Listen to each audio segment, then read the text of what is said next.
Mein erstes Design-Team-Projekt für 49 Dragonflies. Was für eine Ehre.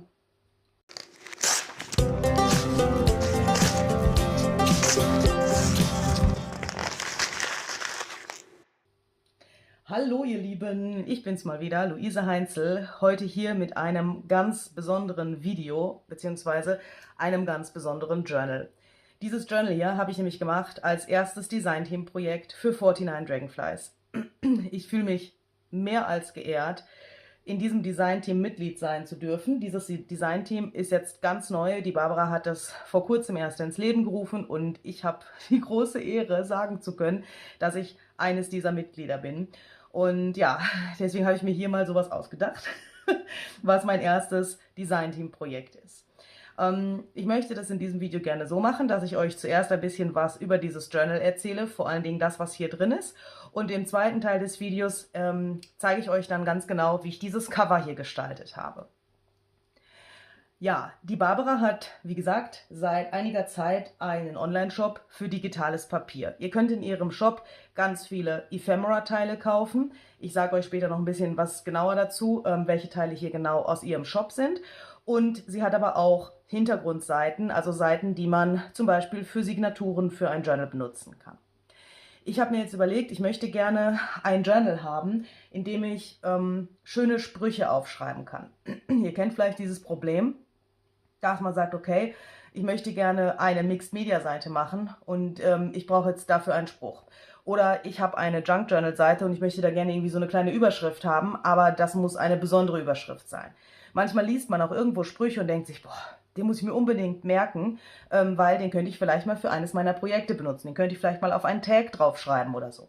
Und dann weiß man nicht, wo man den hinschreiben soll. Jetzt schreibt man das auf Zettel oder man programmiert sich da irgendwie so eine Notiz ins Handy oder sonst irgendwas. Und später findet man das garantiert nicht wieder, wenn man es braucht. Deswegen habe ich mir überlegt, ich mache mir dieses Journal und schreibe mir hier rein alle solche schönen Sprüche oder kleinen Sätze. Manchmal sind es ja auch nur Wörter, die einen ansprechen oder so, die ich dann später für meine Junk Journals benutzen kann. Warum erzähle ich euch das, was ich mit dem Journal mache? Also, ja... Ich weiß jetzt nicht, ob ihr denkt, ja, das interessiert mich ja nicht, was sie da reinschreibt. Ich erzähle das deshalb, weil so viele fragen, ja, wenn du jetzt so ein Junk Journal fertig hast, was machst du denn dann später damit? Und das ist natürlich eine Möglichkeit, solche Sprüche darin zu sammeln, die man dann später für andere Projekte wiederverwenden kann, sodass man dann alles an Ort und Stelle hat. Also eine Verwendungsmöglichkeit für ein Junk Journal. Dieses Cover hier ist gemacht aus einem alten Buch, wie ihr sehen könnt. Das ist ein Hardcover. Und ja, dazu gibt es auch noch eine lustige Story. Also beziehungsweise für mich war das eigentlich gar nicht so lustig. Also ja, ich habe dieses Cover hier bekommen in einer ganz liebenswürdigen Happy Mail. Und leider ist dieses Happy Mail, von dem ich ja nichts wusste, weil sonst wäre es ja kein Happy Mail gewesen, einen Tag zu spät angekommen. Warum einen Tag zu spät? Weil ich dieses Journal eigentlich schon fertig hatte. Das war ursprünglich ein Journal mit einer Signatur. Und dann habe ich mir gedacht, okay, so wie das Cover jetzt hier aussieht, irgendwie gefällt mir das alles nicht. Und irgendwie war mir das auch so dünn und es war so irgendwie so nichtssagend zu Anfang, weil ist ja klar, ne, wenn hier nur eine Signatur drin ist, dann ist das total dünn und ja, das war irgendwie, ich war überhaupt nicht zufrieden damit und habe mir gedacht, na, also wenn die Barbara das sieht, dann schimpft die mit mir. Das kann ich so nicht abgeben. Ich bin mir ein bisschen vorgekommen wie in der Schule, wenn du da irgendwie sowas gemacht hast und du denkst dir so, nee, das kann ich beim Lehrer nicht abgeben, weil der schimpft garantiert mit mir und sagt hier, mach das nochmal. So, und am nächsten Tag, ich grübel. Was könnte ich jetzt tun? Kann ich das noch irgendwie retten? Auf einmal kommt dieses Päckchen und da drin war dieses wunderbare Cover. Dieses Buch heißt Frauenkrankheiten und ich fand es so witzig, weil ich mir gedacht habe, okay, das ist jetzt eine solche Ironie des Schicksals, dass dieses Cover gekommen ist, denn ich habe dann diese eine Signatur komplett wieder auseinandergenommen, die ganzen Zettel wieder rausgenommen, alles nochmal neu ausgedruckt, weil da waren natürlich in der Mitte dann Löcher drin, die nicht an der richtigen Stelle waren und habe dann 5 Signaturen gemacht, wie man jetzt hier hoffentlich erkennen kann. Es ist vielleicht etwas schwer, weil diese Fusseln hier oben sind. Aber wie ihr seht, ist das jetzt halt ein normales Journal und nicht mehr so komisch wie vorher. Aber ich musste unbedingt diesen Titel da lassen, weil ich mir gedacht habe, ja, Frauen, also die meisten Junk-Journalisten sind Frauen, würde ich jetzt mal sagen. Und dieses Wort Krankheiten, das hat mich irgendwie so daran erinnert, wie wir manchmal sind, oder? Also, dass wir irgendwas in der Hand haben und denken, na, so kann ich das auf gar keinen Fall lassen, das geht so nicht, ich muss das ändern. Und das ist ja schon irgendwie so eine Krankheit, weil außer uns sieht das keiner.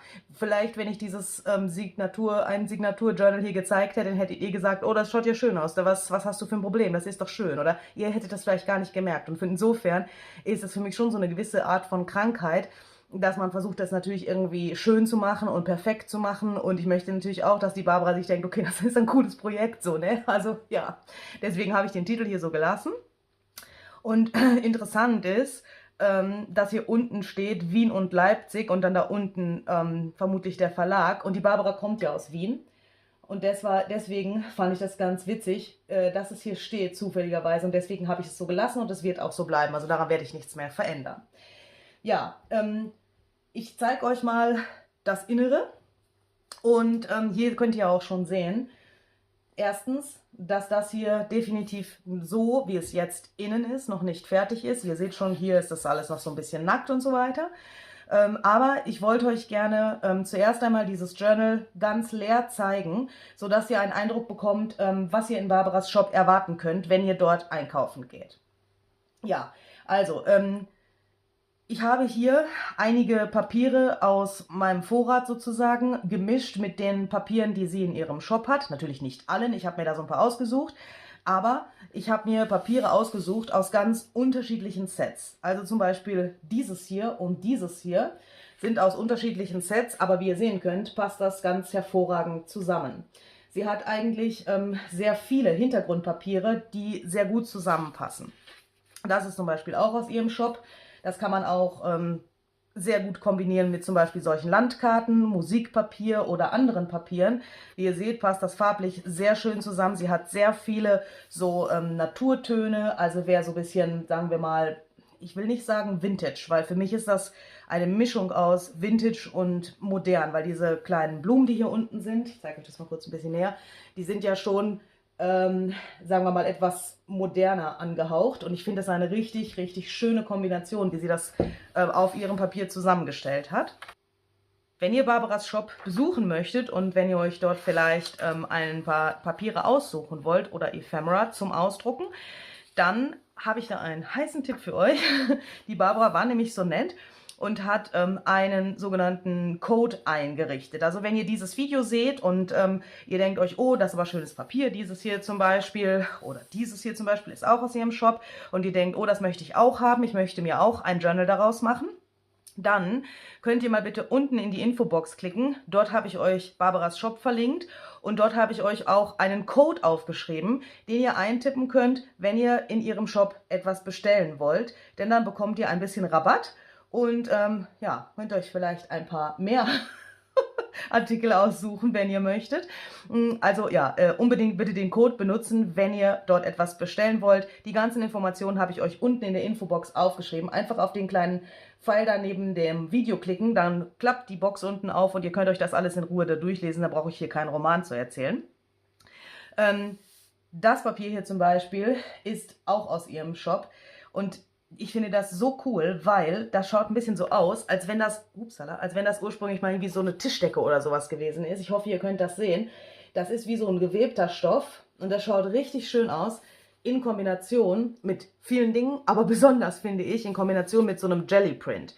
Ich habe hier so einen Jellyprint und den habe ich jetzt hier mal so daneben gemacht und ich hoffe, ihr seht, wie cool das zusammenpasst.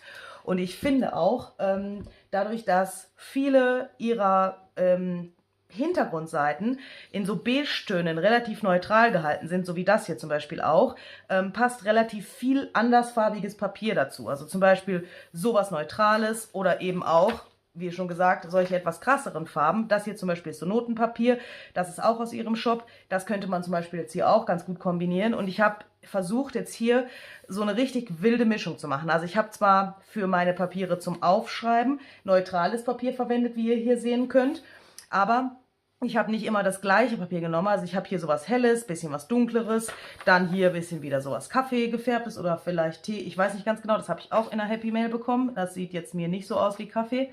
Ich bin mir nicht ganz sicher. Brigida, was ist das? keine Ahnung. Jedenfalls seht ihr schon, dass das relativ gut zusammenpasst. Und auch wenn man dann mal sowas krass Wildes dazwischen hat, so wie diesen Jenny Print hier, passt das trotzdem zusammen.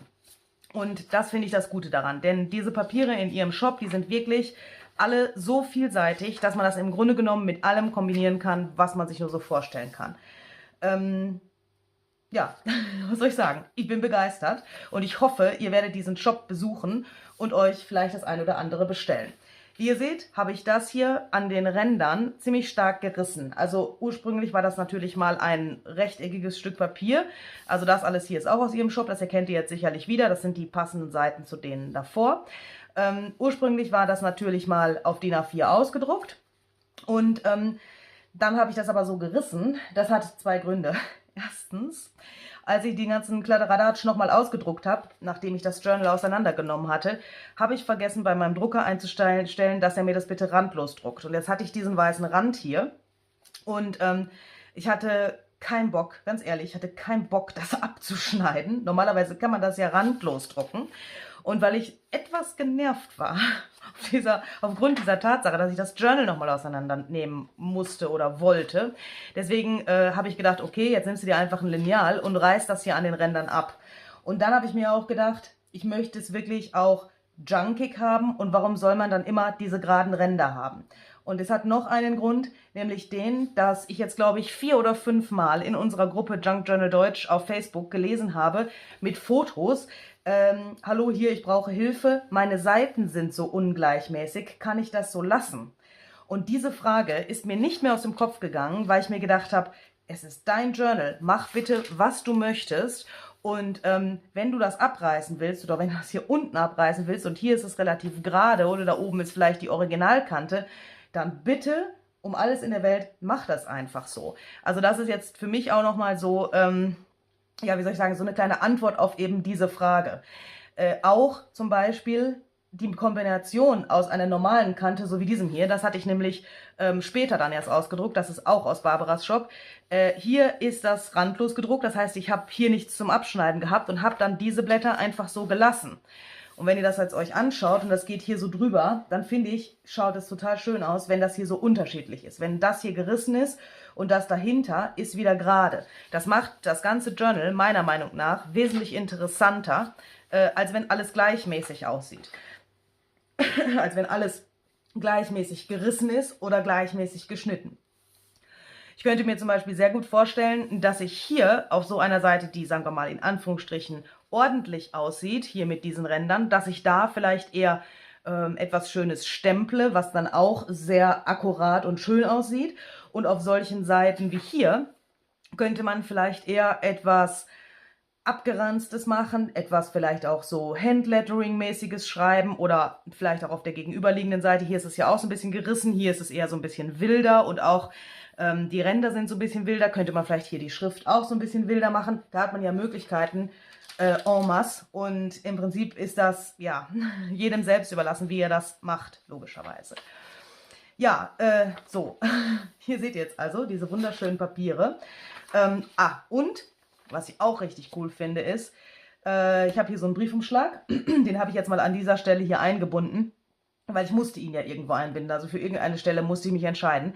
Das hier ist ein ganz normaler Werbebriefumschlag gewesen und den habe ich einfach als Seite hier mit eingebunden. Und wie ihr seht, passt das einfach wunderbar zusammen. Und ich habe mich fast nicht entscheiden können, wo ich den hinmachen soll, weil diese Werbebriefumschläge, die sind ja oftmals von innen so hellblau, also so ein blau-grau oder ganz grau. Und das passt total gut zu jedem von diesem Papier, was ich mir aus Barbaras Shop ausgesucht habe. Und ich konnte mich fast nicht entscheiden, wo ich das hin tun sollte. Also, was will ich damit sagen? Hier ist die andere Seite. Jetzt schaut euch bitte an, wie das zusammenpasst. Also, ich weiß ja nicht, aber das ist irgendwie genial, weil so welche Briefumschläge hat man ja sehr viele und die benutzt man auch relativ oft. Also ich benutze die relativ oft, weil warum soll ich den Briefumschlag wegschmeißen, wenn ich hier auf der Rückseite noch Platz zum Schreiben habe? Hier kann ich einfach so eine kleine Collage drüber machen. Schon ist das hier weg oder ich lasse es bewusst da, kann ich natürlich auch machen, dass man sieht, wo es herkommt. Hier habe ich noch so ein kleines Fenster, um vielleicht irgendetwas dahinter zu machen oder einen besonderen Spruch dahinter zu schreiben oder so. Und das ist einfach richtig cooles Material und ich finde es total genial, dass das zu so vielen Blättern aus ihrem Shop passt. Also das ist wirklich, ich weiß nicht, ob das Absicht ist. Nein, wahrscheinlich ist das nicht Absicht. Das ist höchstwahrscheinlich Zufall, aber ein richtig, richtig cooler Zufall. Hier seht ihr nochmal auch krasse Farben, passen gut dazu, zu diesem neutralen Papier. Und ja, ich finde dieser Sandton hier von diesem Printable und dieser Jelly-Druck, das passt einfach total gut zusammen. Ich habe das jetzt hier für euch mit da reingenommen, dass ihr seht, dass es auch ja, mit solchen relativ kräftigen Farben sehr gut zusammenpasst. Okay, ja, lange Rede, kurzer Sinn. Das hier ist mein Journal. Und wie dieses Cover entstanden ist, das möchte ich euch jetzt im folgenden Teil des Videos erzählen. Und ich erzähle euch dann auch noch ein bisschen, wo diese einzelnen Sachen herkommen und wie ich das alles hier genau gemacht habe. Wie ich euch schon erzählt habe, möchte ich in diesem Journal eine Poesiesammlung erschaffen. Und diese Idee einer Sammlung greife ich jetzt auf dem Cover wieder auf, indem ich eine Collage mache, die ja auch eine Sammlung ist aus verschiedenen Einzelteilen. Für den Hintergrund habe ich mir hier diesen Tag geschnitten und reiße mir jetzt eine Seite hier aus meinem Journal wieder raus. Dieses ist natürlich auch eine Seite aus Barbaras Shop und diese benutze ich jetzt als Hintergrund. Ich habe mir überlegt, ich möchte gerne eine Struktur auf diesen Hintergrund aufbringen und bin dann auf die Idee gekommen, dass ich das Ganze embossen könnte. Jetzt habe ich mir hier dieses Wabenmuster ausgesucht, das durch meine Maschine gejagt und dann benutze ich weißes Gesso, um dieses Wabenmuster herauszubringen. Wie sich später herausstellen wird, war das ein großer Fehler und das ist definitiv eine Sache, die ich noch üben muss, denn man wird leider später von diesem schönen Papier nicht mehr ganz so viel sehen, also genau genommen gar nichts. Barbara, ich hoffe, du kannst mir verzeihen. Das ist definitiv eine Sache, die sehr schwer ist, wenn man vorher nicht ganz genau weiß, wie das später alles aussehen wird. Ich hoffe, dass mir das beim nächsten Mal etwas besser gelingen wird. Ja, im nächsten Schritt habe ich mir hier einige Stückchen von meinem selbstgemachten Crackle Paste Effekt Papier genommen. Dazu gibt es auch ein Videotutorial. Dieses wird morgen erscheinen. Also wenn ihr das nicht verpassen wollt, bitte diesen Kanal abonnieren, Glocke drücken, morgen wiederkommen. Dann werde ich euch zeigen, wie ich das hier gemacht habe. Ja, ich will noch gar nicht so viel verraten dazu. Das habe ich jedenfalls hier mal benutzt, um noch mehr Dreidimensionalität zu bekommen und um eine komplementäre Farbe zu diesem Orange zu bekommen. Wie ihr seht, dieses kleine Mädchen, diese kleine Karte, hat relativ viel Orange und der Schmetterling auch. Beides stammt aus Barbaras Shop. Was ihr rechts im Bild liegen seht, diesen kleinen Schnipsel da, ist das Original Papier, was in dem Buchrücken drin war, ursprünglich. Und ich finde, das passt total gut dazu. Das habe ich da vorsichtig rausgemacht. Ja, da sind dann später meine Signaturen drüber gekommen und da habe ich mir gedacht, das muss man noch sehen, also klebe ich es draußen auf das Cover drauf. Und was ihr jetzt hier seht, das vorhergegangene Orange und auch dieses hier sind so Jelly Prints, die ich mal gemacht habe. Das grünliche war eigentlich mein Papier, um meine Rolle abzustreifen, aber ich finde, das passt jetzt ganz gut dazu und passt ganz gut zu diesem Türkiston. Ja, also das Farbkonzept, ne? Türkis und Orange auf diesem braunen Hintergrund. Habe ich gedacht, ist keine schlechte Idee. Dann habe ich diesen Tag hier mal aufgeklebt mit Mattmedium, sodass der ja meine Grundlage bildet für die anderen Elemente, die ich später da draufkleben werde. Und habe das Ganze distressed mit Distress Oxide in Vintage Photo und so einem grünlichen Ton. Und dann habe ich meine Crackle Paste Effekt Papierchen hier aufgeklebt, auch mit Mattmedium, bin da mit meinem Finger so ein bisschen drumherum gegangen. Ihr werdet morgen sehen, warum das hier so verschmiert. Das habe ich nämlich mit Wasserfarbe gemacht. Total cool, weil dann habt ihr gleich auch so einen Schattierungseffekt, wenn ihr mit eurem Finger da so drüber geht. Wie ihr seht, verschmiert das so ein bisschen und dann schaut das noch dreidimensionaler aus, wenn man das aufklebt. Ja, das hier habe ich jetzt in so einem Dreieck angeordnet. Auch so ein Tipp, den man bei Barbara relativ häufig hört, der aber auch wirklich Gold wert ist. Denn wenn man das in so einem unregelmäßigen Dreieck aufklebt, also gleiche Elemente, erschafft man gleich so eine Art Harmonie. Und das ist jetzt eben hier auch passiert. Um auf diesem Hintergrund dieses Türkis nochmal aufzugreifen, bin ich hier auch nochmal mit Distress Oxide drüber gegangen. Und das war der Moment, wo ich gemerkt habe, okay, von diesem Hintergrundpapier wirst du später nichts mehr sehen. Der ursprüngliche Plan war, diese kleine Blume, diese Blüte, die da zu sehen ist, also ich hoffe, ihr seht die noch, zu erhalten. Aber ich habe hier schon gemerkt, dass es nicht funktionieren wird und habe mich dann dazu entschieden, eben diese Distress Oxide wirklich auszureizen. Also diesen Hintergrund auf, ja, wie soll ich sagen, den Fokuspunkt auf diese Tinte zu legen und eben nicht mehr auf das Designpapier. Auch wenn es schade drum ist, aber wie gesagt, das werde ich beim nächsten Mal definitiv anders machen.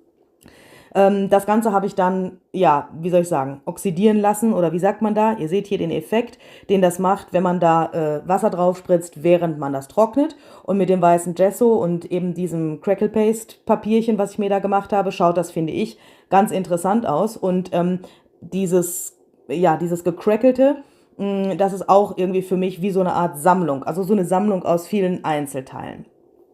Jetzt habe ich hier mir überlegt, wie ich diese kleinen Teilchen hier so ansortieren möchte. Und ich habe mir gedacht, ich will, dass es so aussieht wie so eine Art aufgefächertes Kartenspiel.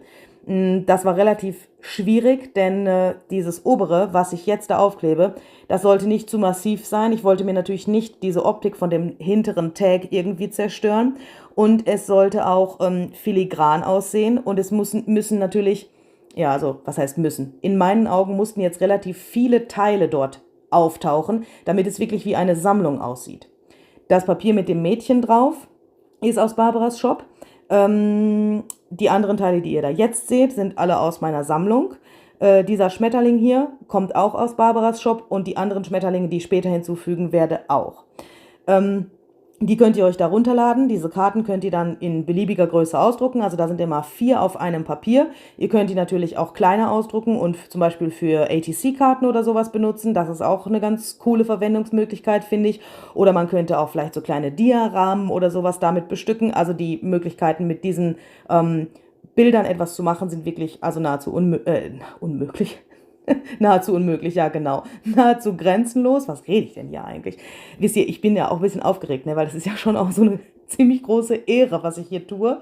Und da muss man auch ein bisschen länger überlegen und dann kommt das, dass man Quatsch redet. Gut, zurück zum Thema. Meine Güte. Ja, jetzt habe ich hier diese Collage versucht aufzukleben und zwar so, wie die Barbara das auch immer macht. Die sagt nämlich, klebt doch einfach die Collage von oben nach unten. Das ist sehr schwierig. Aber wenn man das erstmal einmal so ein bisschen geübt hat und das erstmal einmal kann, dann ist das sehr, sehr hilfreich.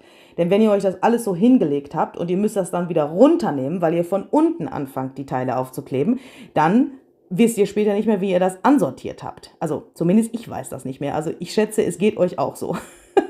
Und wenn man das nämlich jetzt von oben nach unten klebt, muss man das zwar ein bisschen üben, aber dann hat man die Teile noch so liegen, wie sie vorher gelegen sind. Da muss man nicht mühselig ein Foto machen oder sonst irgendwas, sondern ja, also das ist einfach viel leichter, wie ihr hier seht.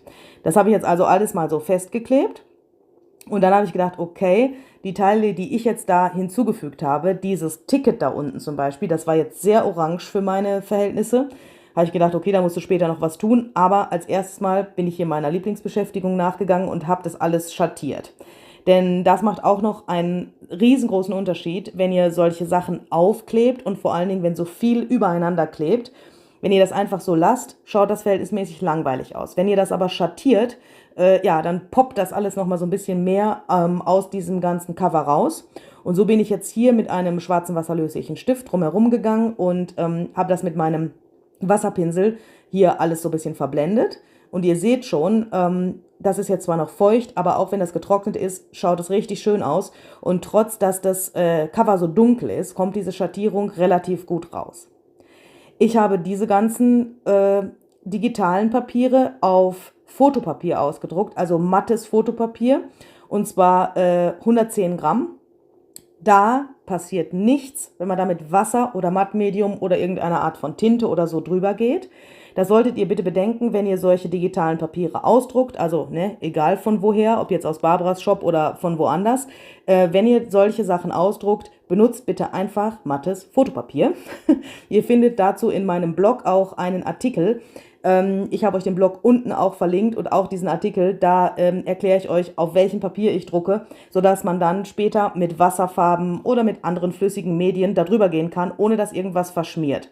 Denn es ist natürlich sehr ärgerlich, wenn man den ganzen Kladderadatsch da aufgeklebt hat und dann stellt man fest, dass das auf einmal verschmiert, wenn man mit irgendwelchen nassen Medien darüber geht.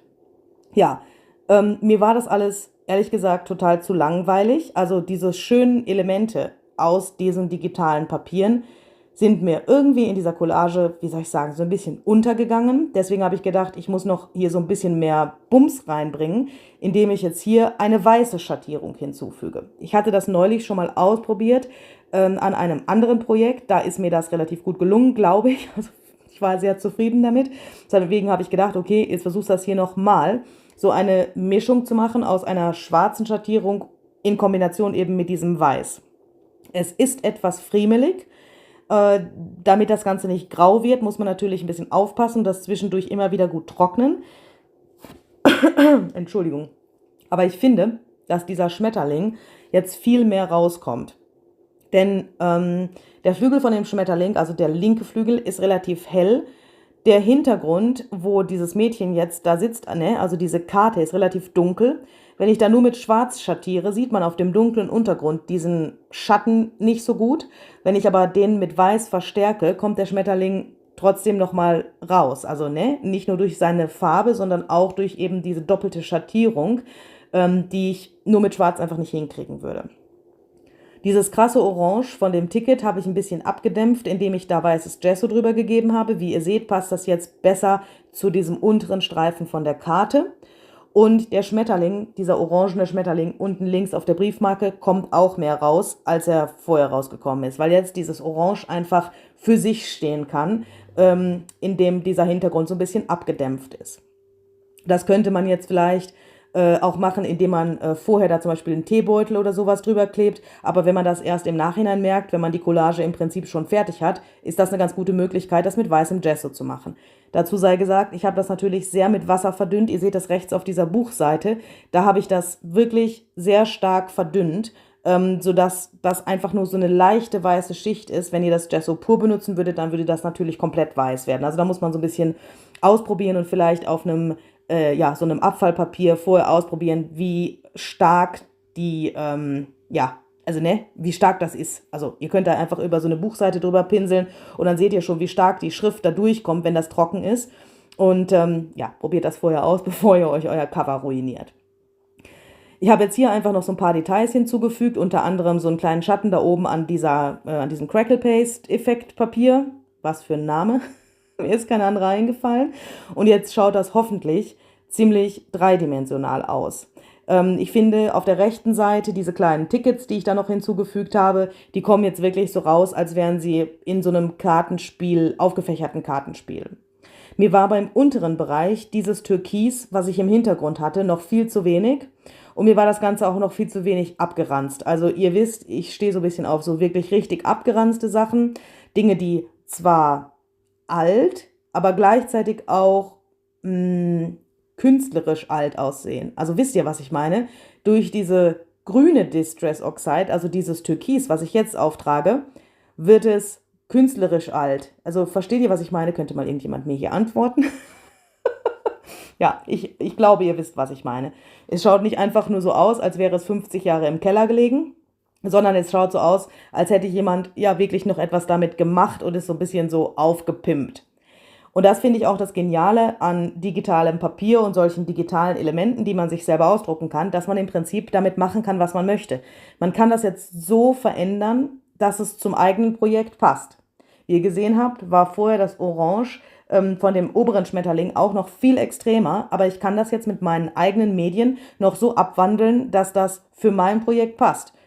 Drucke ich mir den Schmetterling nochmal aus, passt es vielleicht für ein anderes Projekt, genauso wie er ausgedruckt wurde. Aber das ist das Geniale, man kann sich das natürlich mehrmals ausdrucken und eigentlich für den Gebrauch so oft benutzen, wie man das eben will. Und vielleicht, wenn einmal was schiefgegangen ist, kein Problem, druckt man das halt nochmal aus.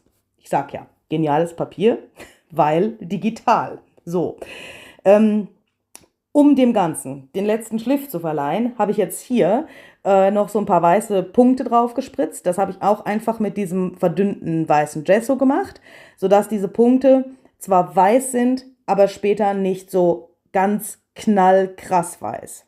Man könnte das natürlich auch mit weißer Acrylfarbe oder so machen und die verdünnen, aber das würde dann sehr, sehr, sehr stark weiß kommen und das wollte ich eben vermeiden, dass das nicht ganz so extrem ist, weil das hätte mir jetzt nicht zu dieser alten Optik gepasst. Dann habe ich hier unten dieses Label. Das ist einfach so ein Metalllabel. Das benutzt man normalerweise, um so Schubladen zu beschriften. Die, ja, kann man sich ganz normal bestellen, ne? Zum Beispiel bei Amazon oder so gibt es die. Und dieses hier ist jetzt verhältnismäßig groß. Das fand ich jetzt aber ganz gut, weil ich eben, ja, wie soll ich sagen, diesem Cover nochmal so einen Boden geben wollte. Das Cover ist sehr wuselig, sehr viel los ist da drauf. Und deswegen wollte ich, dass unten so eine Art Boden entsteht. Und deswegen habe ich auch diesen Stoff nochmal dahin geklebt, um dieses Ganze nochmal so ein bisschen zu unterstützen. Ja, ihr habt schon verstanden. Und dann habe ich hier so ein bisschen so eine kleine Operation am offenen Herzen gemacht, weil ich mir gedacht habe, also dieser Stoff, ne, dieses Gefutzel, das schaut so cool aus. Jetzt hatte ich das natürlich innen in dem Buch auch schon. Das schaut an den Seiten so raus. Jetzt war das unten. Da habe ich mir gedacht, na, ich muss das jetzt noch da so dahinter tun. Deswegen habe ich diese kleinen Stückchen genommen und habe die Teile von der Collage ganz vorsichtig wieder hochgehoben mit diesem Spachtel und habe das dann da drunter getan. Das ist nicht empfehlenswert. Überlegt euch das bitte vorher, wenn ihr das machen wollt, denn hier kann es natürlich ganz leicht passieren, dass das einreißt und ihr das komplett zerstört. Das ist hier zum Glück nicht passiert. Ich war ganz froh, aber ich war auch froh, als ich diese Stoffschnipsel da drauf hatte. Ja, so, gleich werdet ihr sehen, als letztes werde ich hier noch so einen kleinen Knopf aufbringen und dieses Label da reinstecken und das war es dann auch schon. Das ist mein Cover. Ich hoffe, es hat euch gefallen. Wenn ihr das nachmachen wollt, besucht doch bitte gerne Barbaras Shop. Schaut euch aber ein bisschen um, kauft euch was Schönes, gönnt euch bitte mal was. Und wie gesagt, ihr findet unten diesen Aktionscode, mit dem ihr einen kleinen Prozentrabatt bekommt. Wenn ihr den da eintippt in eurem Shop, dann bekommt ihr das zu einem vergünstigteren Preis. Vergünstigteren? Ja, ihr wisst schon, was ich meine. Jetzt höre ich hier mal auf zu reden. Wünsche euch alles Gute. Ja, ich hoffe, wir sehen uns beim nächsten Mal. In diesem Journal wird noch einiges passieren. Vielen Dank fürs Zuschauen. Alles Gute. Bis zum nächsten Mal. Tschüss.